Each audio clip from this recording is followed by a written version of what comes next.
بسم اللہ الرحمن الرحیم۔ سوشل میڈیا کے دوستو السلام علیکم۔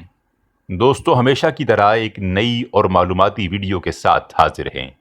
دوستو داؤد فیملی کا نام گزشتہ چند دنوں سے ملکی اور غیر ملکی ذرائع ابلاغ میں زیر گردش ہے، اور اس کی وجہ یہ ہے کہ ٹائٹین آبدوز کے حادثے میں جن 5 مسافروں کی ہلاکت ہوئی ان میں سے 2 کا تعلق اسی خاندان سے ہے۔ شہزادہ داؤد اور کے بیٹے سلیمان اس آبدوز میں سوار تھے جو تفریحی مقاصد کے لیے بحر اوقیانوس میں ڈوبے جہاز ٹائٹینک کا ملبہ دکھانے کے لیے سمندر کی گہرائیوں میں گئی، مگر حکام کے مطابق اس دورے پر زیر آب دباؤ کی وجہ سے آبدوز دھماکے کا شکار ہوئی اور اس میں سوار 5 مسافر ہلاک ہو گئے۔ برطانوی میڈیا کے مطابق شہزادہ داؤد پاکستان میں پیدا ہوئے تھے، لیکن بعد میں برطانیہ منتقل ہو گئے، جہاں انہوں نے یونیورسٹی آف بکنگم سے شعبہ وکالت میں تعلیم حاصل کی، جبکہ انہوں نے گلوبل ٹیکسٹائل مارکیٹنگ میں فلاڈیلفیا یونیورسٹی سے MSc بھی کی تھی۔ ان کے بیٹے سلیمان گلاسگو کی یونیورسٹی کے طالب علم تھے، جہاں بزنس اسکول میں انہوں نے اپنا پہلا سال مکمل کیا تھا۔ ان کے خاندان کی جانب سے جاری ہونے والے ایک بیان میں کہا گیا ہے کہ وہ سائنس فکشن کے شوقین تھے اور والی بال کھیلنا پسند کرتے تھے۔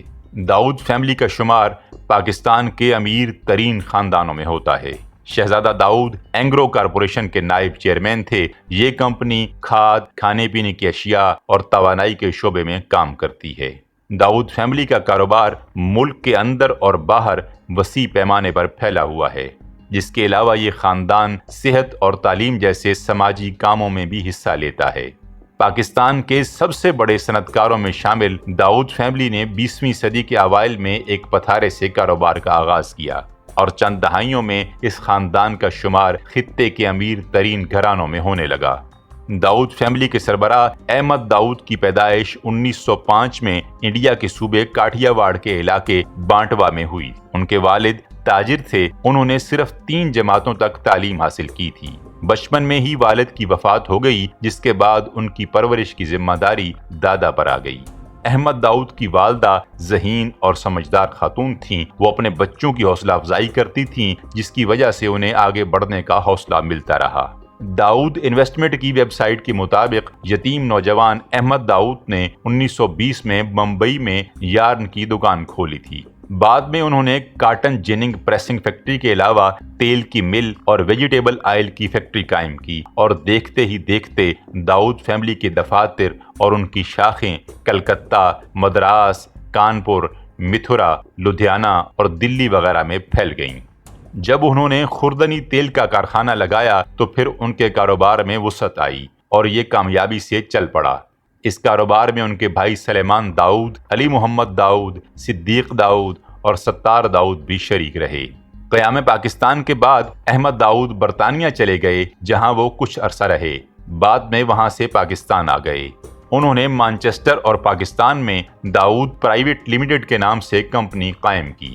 احمد داؤد نے پاکستان میں کاٹن کی بروکری شروع کی۔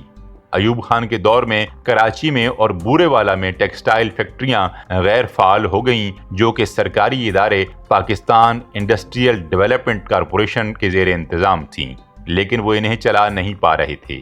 لہٰذا ایوب خان کو مشورہ دیا گیا کہ اگر یہ فیکٹریاں احمد داؤد کو دے دی جائیں تو اچھا پرفارم کریں گی۔ انہیں یہ پیشکش کی گئی تو انہوں نے اور ان کے بھائیوں نے اس کو قبول کر لیا۔ حالیہ نجکاری کے طریقہ کار کے مطابق ماضی میں اس کام کے لیے کوئی بولی وغیرہ نہ لگی اور نہ ہی نیلامی ہوئی۔ فیکٹریاں انہیں سپرد کی گئیں اور انہوں نے رقم ادا کی۔ اس سے قبل ان کے پاس لانڈھی میں داؤد کاٹن ملز موجود تھی، جو کہ 1952 سے کام کر رہی تھی۔ پاکستان کے فوجی حکمرانوں کے ادوار داؤد فیملی کے لیے سازگار رہے، پھر چاہے فیلڈ مارشل ایوب خان کی حکومت ہو یا جنرل ضیاء الحق کی۔ مغربی پاکستان کے بعد وہ مشرقی پاکستان میں بھی قسمت آزمانے چلے گئے۔ یہ موقع بھی انہیں ایوب خان حکومت میں میسر ہوا۔ وہاں کرنافلی پیپر ملز اور کرنافلی ٹیکسٹائل ملز مزدوروں کے احتجاج اور دیگر معاملات کی وجہ سے غیر فعال ہو چکی تھیں۔ نواب آف کالا باغ نے سیٹھ احمد کو پیشکش کی کہ ان کو خرید لیں۔ انہوں نے اس کو قبول کیا اور محنت کی تو یہ بحال ہو گئیں۔ کرنافلی پیپر ملز اس وقت پاکستان کی واحد مل تھی جس میں بانس سے پیپر بنایا جاتا تھا۔